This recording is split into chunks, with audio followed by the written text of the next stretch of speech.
89 में इस्लाम के नाम पे कुरान की किताब से मुतासिर होकर इन्फ्लुएंस होकर के 2500 औरतों और कश्मीरी पुरुषों को मारा, हत्या की, रेप किया, 5.5 लाख लोगों को भागने पे मजबूर कर दिया। 1992 में सुशील पंडित, कश्मीरी पंडित, सुप्रीम कोर्ट गए थे। जो जज के पास ज्ञानव्यापी मस्जिद के बाबा की एप्लीकेशन लगी, उनके पिताजी थे उस वक्त, और चीफ जस्टिस खैरनार साहब थे, चीफ जस्टिस थे। उसने सिर्फ इतनी अर्जी लगाई, माय लॉर्ड, मेरे हत्यारे, कश्मीर में सनातनी हिंदुओं के हत्यारे, उनके खिलाफ एफआईआर हैं, वो खुलेआम घूम रहे हैं, 1990 की यह घटना है, आज इतना लंबा कालखंड हो गया, आप इस अर्जी पे सुन लें।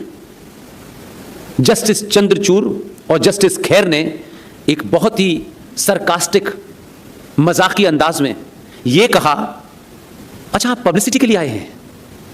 उसने कहा, ना मैं फिल्म एक्टर हूं, ना मैं नेता हूं, ना मैं कोई सेलिब्रिटी हूं, मेरा खानदान उजड़ गया, मेरी मां बहनें मर गईं, मारने वाले आज भी जब वो जिंदा मेरे सामने घूमते हैं, सरकारें जब उनको बुलाती हैं तो मेरे मन के ऊपर क्या घूमता है? क्या आप उन लोगों को जिनके ऊपर एफआईआर हैं, क्या आप केंद्र सरकार से कहकर के उनको बुला नहीं सकते? क्या आप उनके ऊपर केस नहीं खोल सकते? तो जस्टिस खैर और चंद्रचूड़ साहब ने मजाक उड़ाते हुए कहा, अब इतने साल हो गए, कोई प्रूफ हमारे पास है नहीं, छोड़ दिया और रिजेक्ट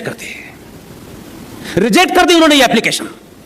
सुशील पंडित दिल्ली के एक प्रतिष्ठित विश्वविद्यालय जेएनयू से फॉरेन अफेयर के अंदर पीएचडी है, पढ़ा लिखा आदमी है, बहुत ज्ञानी आदमी है, उसका आपने उपहास उतारा और आपने एप्लीकेशन फेंक दी।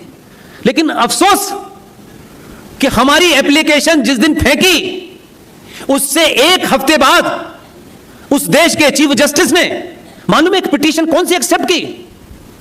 आप सोचेंगे तो आपको लगेगा हम रह कहां रहे हैं।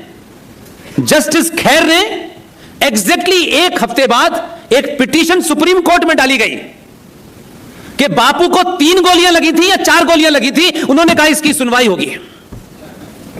आप सोचिए कि हम कहां से निकल के आए हैं और कितनी तकलीफों से निकल के आए हैं। उस चंद्रचूड़ साहब जब हंस रहे थे तो बहुत दुख हुआ था, लेकिन आज जब ज्ञानव्यापी का मामला आया तो जस्टिस चंद्रचूड़ के बेटे की कोर्ट में ही मुसलमान ये सोच के गए, ओहो ये तो वही आदमी है। लेकिन जस्टिस चंद्रचूड़ के बेटे ने, जबकि उनके और फैसलों पे बहुत सारे सवाल उठ सकते हैं, उन्होंने एप्लीकेशन पढ़ी और पता नहीं, फिर वो मैं शक्ति की बात करता हूं, उन्होंने बड़े उसमें अंदाज में कहा कि आप क्या चाहते हैं? बोले हमारी नमाज का अधिकार हमें वापस मिलना चाहिए, हमें वजू का अधिकार मिलना चाहिए। जस्टिस चंद्रचूड़ ने कहा आपको नमाज पढ़ने का अधिकार भी मिलेगा और आपको वजू करने का भी अधिकार मिलेगा, लेकिन यह पहली बार हुआ है, आप उस ऑर्डर को पढ़िए, उस ऑर्डर के एक एक शब्द का मतलब होता है। सुप्रीम कोर्ट का कोई ऑर्डर ऐसे ही नहीं होता है कि ये कहते में लिख दिया। उन्होंने लिखा कि जहां बाबा विश्वनाथ हैं वो हिस्सा तो सील ही रहेगा।